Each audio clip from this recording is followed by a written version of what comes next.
Boston was obviously listed as questionable yesterday. How did she feel through shoot around, and do you have an update on her status for tonight? Yeah, she just did some of the shooting. She's going to be out tonight. Again with the back-to-back. And Caitlin are back-to-back. Caitlin's going to be active tonight. AB's not, and then they'll flip-flop. Watch the body language closely. Before the game, Stephanie White announced Caitlin Clark would be on a minutes restriction, while Aaliyah Boston sat out entirely, with plans to flip the roles the next night. On the surface, it sounds reasonable, managing a back-to-back with injuries. But what unfolded during the game told a very different story. The substitution pattern didn't look like strategy. It looked controlled, calculated, and deeply questionable. Kelsey Mitchell want to act like she want a pity party. Hell, to be honest with you, you're part of the reason they lost. Ball hogging. Could nobody else get in rhythm but you? Ridiculous. A lot on offense. Your defense is awesome. I see you out there switching, so tell me a little bit about your defense. Thank you. That's definitely something I feel like I can hang my hat on. I think a lot of that comes down to just effort, comes down to trying to almost guess what they're going to do on offense and take away what they're best at. But it's a testament to our coaches in getting us prepared, and we watch a lot of film on the other team. But defense ultimately is a 5-person job. So we do a really great job, I think, at times of switching, helping each other, playing on a string. And that's only going to get better as the season progresses. But I feel like tonight, obviously, letting the other team score 106 points. Now listen to Caitlin after the game. She talks about defense, effort, communication, professional answers, composed as always. But notice what she avoids. She never defends the minutes restriction. She never explains the short bursts, 3 minutes here, 2 minutes there. And when she mentions giving up 106 points, there's something in her tone. Because rhythm matters, and you cannot build it sitting on the bench. The Fever got dominated. 60 points in the paint, 27 fast break points. And their best player never got going. Was it her failure or the system around her? I'm sorry, the second part is for Chelsea. Okay, being the engine that makes this whole thing go, please tell us about your tenacity. It's like your motor never stops. It's about showing up. It's my job. I'm going to do my job every day. I think that this game can't be taken for granted. You got to respect it. You got to pour in whatever you got into it, and give that every time. I don't think there's an excuse that you can give to do this job, and I think that I do my damnedest to make sure that I show up. If I can lace them up and I can do what I need to do, then I'm going to do it. Thank you.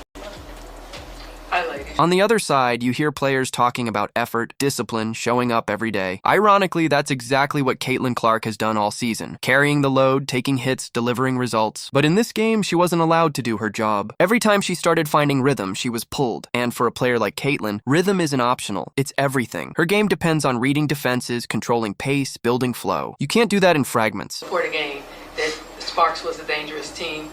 What do you guys see that made them so dangerous, especially with them playing without Kelsey and without Cameron?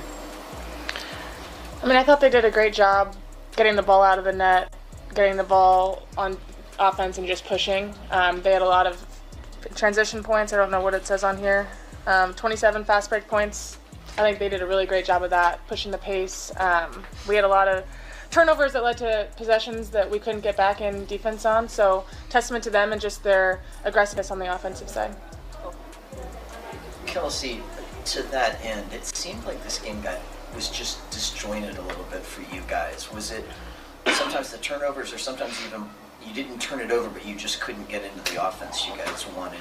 Do you feel like there was sort of a little bit of a disjointedness? Now here's where it gets deeper. Caitlin breaks down the opponent perfectly. Transition offense, pace, quick scoring. She clearly understood the problem. But how do you stop transition when you're not on the floor? The Fever had 22 turnovers. Rotations were broken. Chemistry was non-existent. And just when things started stabilizing, she was gone again. This wasn't just a loss. It was a disconnected system failing in real time. You don't defend.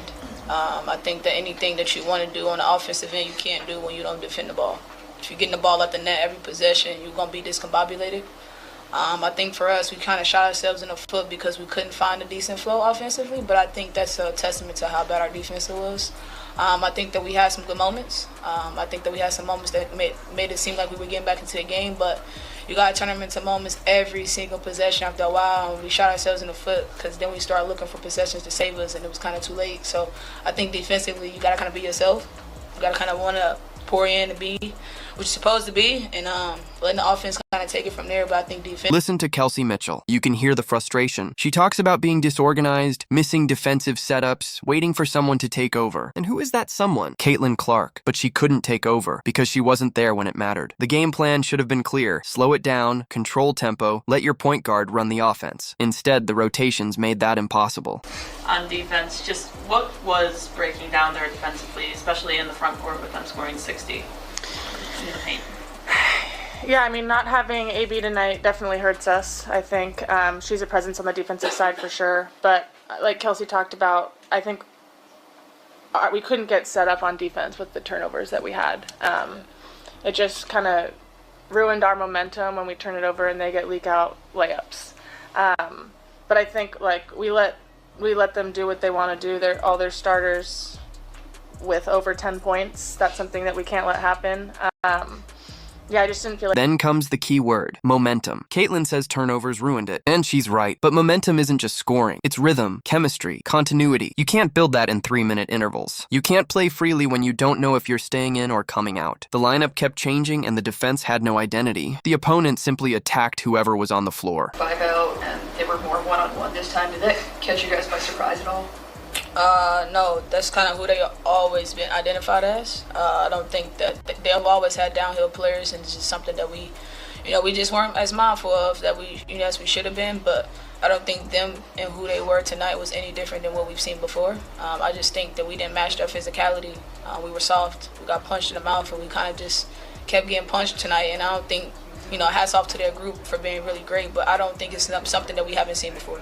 Hey, Coach Charlotte Moore, F53CC News. Kelsey delivers the most revealing line. Nothing the opponent did was unexpected. They knew exactly what was coming and still got blown out. Why? Because preparation means nothing if execution is disrupted. If your best player isn't on the floor during key moments, strategy becomes irrelevant. Coming in, that allowed them to score as many points as they did tonight. I don't think they did anything that we didn't expect them to do. I think we certainly understand how capable of a team they are. I felt like we just didn't match their energy. We didn't match their toughness. We didn't match their effort tonight. Stephanie, I just wonder what you made of Caitlin's performance over the 16 minutes and why maybe you didn't get the best out of her tonight. Yeah, I mean, look, anytime you've missed, a couple weeks, it's going to take some time to get acclimated. I think it's going to take some time to build endurance. She hadn't really been able to practice all that much either. They pressured 94 feet, so again, you got to make sure that you're able to withstand some of that. It's never easy when you're reintegrating, after injury. So I thought she did some really good things. It's just a tough scenario when you're on a minutes restriction and you're trying to get back into rhythm throughout the course of the season. So she's going to continue to be better, and we're going to continue to be better, and as we get her back, working back in. Yeah, the Sparks had 60 points in the paint tonight. Just what were the breakdowns in the front court, especially with AB out? Yeah, I mean, that's a big one. Right, that's a big one because she's our anchor. She's our anchor. She's our communicator. She's our rim protector. She does a lot for us. And 27 fast break points. 22 points off of turnovers. I mean, that contributes because those are easy ones. We don't have a transition defense when you give it to them and they're able to score. Turnovers for touchdowns, so to speak. I felt like some of our rotations weren't there. As good of activity level as we had a game ago, I don't think we had that here tonight. Again, it's big when you don't have an AB on the floor. Certainly, we didn't have Sophie early as she locked up early. Before even warm up, so we didn't have her early as well. So I think more than anything, collectively, just the team defensive effort, making sure we're in our rotations, having each other's back. It wasn't there consistently. Coach, you mentioned earlier also that they were going to flip-flop. Caitlin will play today and Aliyah play tomorrow.